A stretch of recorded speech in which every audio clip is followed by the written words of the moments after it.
Europe Matin, Patrick Cohen. Voici le journal de Jean-Philippe Ballas. Bonjour Jean-Philippe. Bonjour Patrick, bonjour à tous. Premier succès européen pour Emmanuel Macron. La directive sur les travailleurs détachés sera réformée.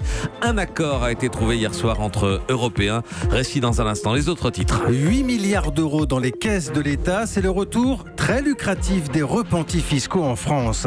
À l'étranger, la catastrophe humanitaire des Rohingyas, mais les États-Unis haussent le ton cette nuit et promettent des sanctions contre l'armée birmane. Une visite controversée, c'est le voyage officiel du président égyptien en France, vente d'armes et droits de l'homme. L'eau du robinet la plus chère de France se trouve dans un village de Moselle. Nous irons sur place, bientôt 10 € le mètre cube. Et puis si vous êtes fan de la série Game of Thrones, vous saurez que Perpignan veut accueillir le tournage de la série culte. Ce sera l'enquête du 8h. Travailleurs détachés, GM et S, vente d'armes à l'Égypte. Le ministre de l'économie et des finances Bruno Le Maire sera notre invité à 8h15. Un accord ambitieux, une Europe au service de tous. La réaction d'Emmanuel Macron, très satisfait hier soir. Les 28 sont enfin tombés d'accord. Nouvelle directive sur les travailleurs détachés, promesse de campagne, puis cheval de bataille du président. Nous sommes en ligne maintenant avec Isabelle Horry. Alors Isabelle, ça n'a pas été simple. 12 heures de négociations et de compromis. Vous allez nous raconter tout ça. Mais d'abord, si on devait résumer ce texte avec un slogan, ce serait « à travail égal, salaire égal », c'est ça ? Rémunération égale plus précisément. Aujourd'hui, la règle, c'est que le travailleur détaché doit toucher au moins le SMIC. Avec ce nouveau texte, il devra être payé exactement dans les mêmes conditions qu'un travailleur local. Il faudra respecter les conventions collectives, le 13e mois par exemple, les congés payés. Et surtout, le logement ou la nourriture ne pourront plus être déduits du salaire, ce qui est souvent le cas actuellement.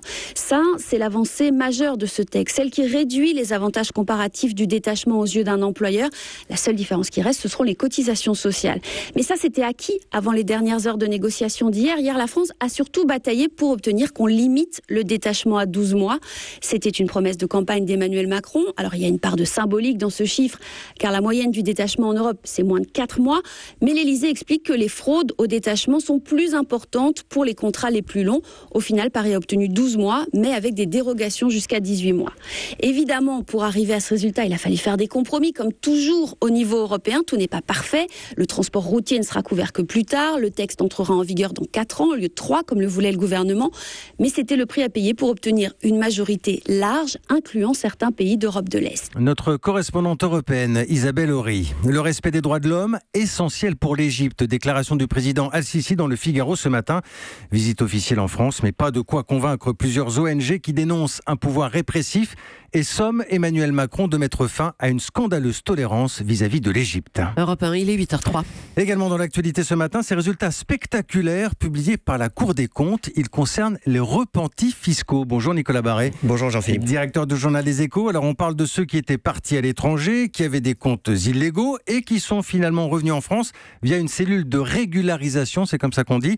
Ça représente plus de 51 000 dossiers déposés au fisc et je le disais, les chiffres sont impressionnants. Impressionnant, oui, car cette traque aux évadés fiscaux a déjà rapporté 8 milliards d'euros de recettes à l'État et encore, seule une moitié des dossiers a été traité. Vous vous souvenez que Bercy avait mis en place, il y a 5 ans, un dispositif de régularisation qui permettait à ceux qui détenaient des comptes illégaux à l'étranger de rapatrier leurs avoirs moyennant une régularisation de leur situation fiscale. Ça a marché, puisque donc plus de 51 000 contribuables ont mordu à l'hameçon du fisc et ça a permis de régulariser 32 milliards d'euros d'avoirs qui dormaient sur des comptes à l'étranger et qui vont donc pouvoir revenir en France dans notre économie. Est-ce qu'on en sait plus sur le profil de ces évadés fiscaux, Nicolas ? Alors oui, ce sont des individus qui, à 80%, ont ouvert un compte en Suisse, comme quoi ça reste une valeur sûre. Le Luxembourg arrive deuxième avec 8%. Et puis vous savez, les destinations exotiques, Bahamas, Bermudes, îles Caïmans, etc., en fait, attirent moins de 2% des évadés fiscaux français. Le montant moyen sur ces comptes est de 928 000 euros, d'où la grande critique de ce système pour les repentis. Il n'a pas permis de faire revenir les plus gros.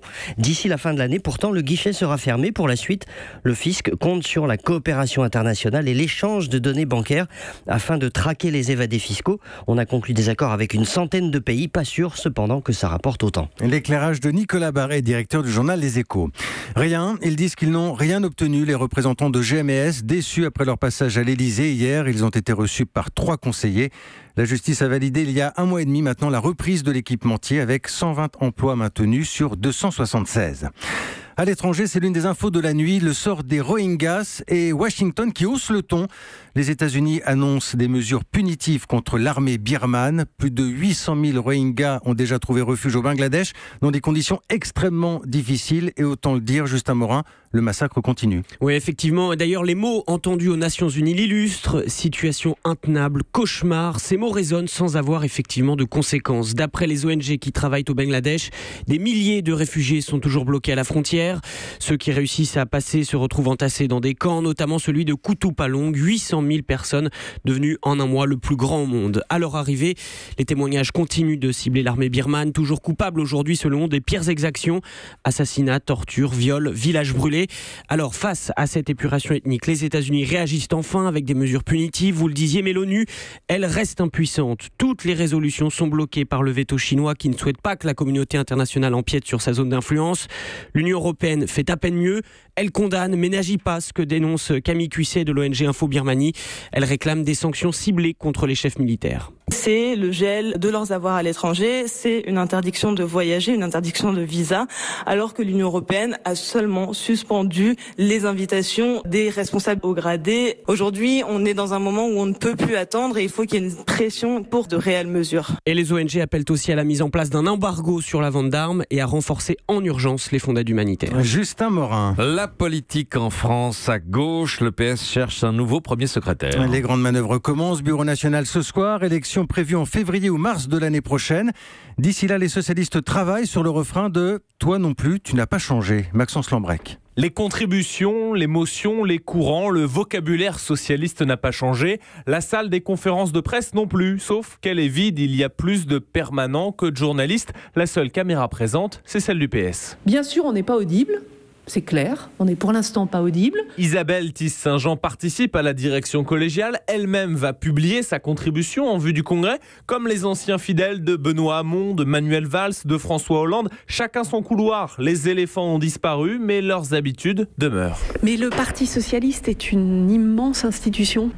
Donc oui, c'est une grosse machine. Mais oui, ça vaut le coup, parce que oui, les valeurs, les principes qu'on porte, mais ils sont toujours d'actualité. Un congrès du PS, avant c'était l'événement politique de l'année. C'est devenu une farce, reconnaît un fidèle de la rue de Solferino. Certains réclament d'ailleurs qu'il n'y ait cette fois ni motion, ni contribution et que le tout aboutisse à l'élection d'une équipe dirigeante pour éviter les batailles d'ego. Et puis à Limoges, cette nuit, 15 voitures de RDF ont été incendiées. Des inscriptions sur les portes Linky Dégage ont été retrouvées.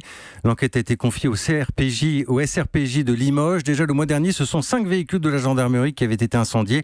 L'enquête est toujours en cours. Une information de Guillaume Biel. La suite du journal Jean-Philippe Ballas. Bienvenue dans le village où l'eau est la plus chère de France. Pétoncourt en Moselle, quelque part entre Nancy et Metz. Le village a vu sa facture d'eau augmenter de 800% en quelques années. 1 € le mètre cube en 2012, 10 € l'an prochain. La faute notamment à des investissements coûteux. Reportage Arthur Emaché. Sa belle-mère a déménagé, fini le système D. Sabrina va douiller, comme elle le dit, 2000 € par an l'eau du robinet. J'ai mon conjoint, sa maman habitait à Montcel, je lui envoyais prendre ses douches là-haut pour faire des économies. Si, parce que c'est beaucoup moins cher là-haut, donc je lui disais le matin tu pars au travail, tu passes devant chez elle, donc tu t'arrêtes, tu prends ta douche là-bas. Les enfants, on les mettait au bain aussi là-haut pour économiser. Bon, maintenant pas de chance, elle a emménagé ici. 10 € le mètre cube, le plus cher de France, dit Sophie, du collectif Au Secours, au EAU, évidemment. C'est plus un appel à l'aide, surtout de nos élus. Il faut que les familles, en plus les plus modestes, puissent aussi s'y retrouver. 32 900. Madame le maire a calculé, recalculé. Il faut bien rembourser, dit Marie-Claude Dimet, les 600 000 € d'emprunt pour le raccordement à la station d'épuration. Peut-être que j'aurais été maire à l'époque, j'aurais peut-être eu une autre façon de voir les choses. À l'époque, le maire, c'était Gilles Larue. Il m'aurait laissé faire. C'était entre 4,20 et 4,50 l'eau. Comment ? La manière dont je faisais, c'était mon problème. Quitte à, je dirais, à vendre le presbytère. Mais je veux dire... Et le presbytère, il vaut combien ? Aucune idée. Partout en France, d'ici 2020, l'eau ne sera plus gérée par les communes, toutes seules dans leur coin, mais par les intercommunalités. Pétoncourt, Arthur Nbaché, Europe 1. Une mesure qui va certainement vous faire réagir si vous avez déjà le nez sur votre portable. Aux États-Unis, la ville d'Honolulu, Hawaï, a décidé de verbaliser les piétons qui traversent sans quitter des yeux leur écran. Jusqu'à $35 pour ceux qu'on surnomme les zombies du téléphone. Question de sécurité pour les autorités. Le nombre de personnes tuées en traversant est en nette augmentation là-bas, paraît-il, ces dernières années, à cause des automobilistes et donc des piétons distraits par leur écran de téléphone. C'est une série culte avec ses fans obsessionnels. Game of Thrones, l'une des sagas les plus regardées au monde et qui passionne aujourd'hui la ville de Perpignan. C'est l'enquête du 8h. Bonjour Pierre Herbulot. Bonjour. Perpignan qui veut accueillir le tournage de Game of Thrones. Alors il faut dire que les inconditionnels de la série sont prêts à faire le tour du monde pour visiter les décors de la saga. Oui, et Perpignan l'a bien compris depuis le jour où les producteurs de la série ont tourné des passages de la 6e saison pas très loin, à Gérone, en Espagne. Laurent Gauze, le président de l'agence de développement économique Pyrénées-Méditerranée, a constaté les premières retombées. C'est les hôtels pleins, c'est une image de la ville qui se modernise, c'est des visites avec une clientèle étrangère qui a plus de pouvoir d'achat, qui est une clientèle qui, pour nous, ville de province, est sans doute plus difficile à conquérir. Alors il tente le tout pour le tout, il monte un dossier, prend des photos des paysages de la région, le château de Collioure, l'étang du Vivier, la Côte Vermeille. Alors on imagine qu'il envoie ensuite tout ça au producteur de la série ? Tout à fait, et ça lui permet de décrocher un entretien, c'était cet été. Perpignan attend maintenant la réponse, attend fébrilement même, parce qu'en plus de remplir les hôtels, pour Hervé Montoyo, le représentant des métiers de bouche dans la région, la série pourrait même permettre aux produits locaux de s'exporter. J'imagine bien des Américains déguster une cargolade, c'est-à-dire une grillade d'escargots, arrosé de vin du département. Il y a tout un patrimoine culturel, gastronomique qui demande qu'à s'exprimer et à exploser au niveau de l'international. Alors il y a la gastronomie, mais Pierre, il y a aussi une constante, c'est que partout où l'équipe de tournage est passée, partout il y a eu jackpot. Oui, en Islande, à Malte, mais aussi en Irlande du Nord, des visites spéciales Game of Thrones sont organisées et la demande explose. Séverine Lecard de l'Office du tourisme. Le tourisme sur le thème du cinéma et des séries a généré 55 000 visiteurs supplémentaires par an pour l'Irlande du Nord, soit un revenu additionnel de 20 millions d'euros à peu près. Et on sait que Game of Thrones y contribue fortement. À Dubrovnik, en Croatie, les hôteliers ont enregistré une hausse d'1 500 000 nuitées en 4 ans grâce à la série. Sauf que le revers de la médaille, c'est que ça devient presque trop. Face à ce tourisme incontrôlable, le maire a décidé de diviser par 2 le nombre de visites dans le centre historique. L'enquête du 8h signée ce matin Pierre Herbulot. Et puis un titre qui manquait à son palmarès, Zinedine Zidane, sacré meilleur entraîneur de l'année. La FIFA a distribué ses récompenses hier soir. Zidane s'occupe désormais du Real Madrid et déjà 4 victoires dont 2 en Ligue des Champions. Côté joueur, c'est un autre du Real, Cristiano Ronaldo, qui remporte le trophée pour la 2e année consécutive. Et puis le prix du plus beau but est attribué à un autre Français, Olivier Giroud. Merci, c'était Jean-Philippe Ballas pour le journal. Europe 1.